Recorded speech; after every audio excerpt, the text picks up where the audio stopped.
Welcome to the Salmon Runs YouTube. Enjoy the video. You start by inspecting the spring and retainer so you know which adapter to use. This prevents wasted time and damage. Once done, rotate the engine to the specified position and secure the head or cylinder so the tool sits stable. Make sure the compressor's ram and adapters align squarely with the retainer. You want even pressure, not a cocked squeeze.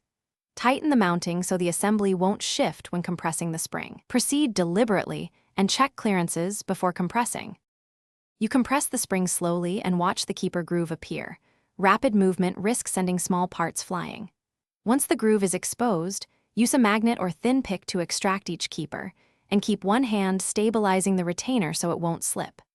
After both keepers are out, lift the retainer and spring together off the valve stem, then ease the compressor back to its relaxed position.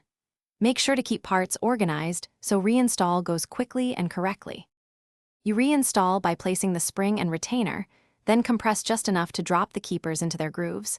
Positioning must be symmetric to avoid misshating. Once both keepers are seated, release the compressor slowly and inspect the keeper shoulders and retainer for full engagement. Make sure the valve moves freely and without binding.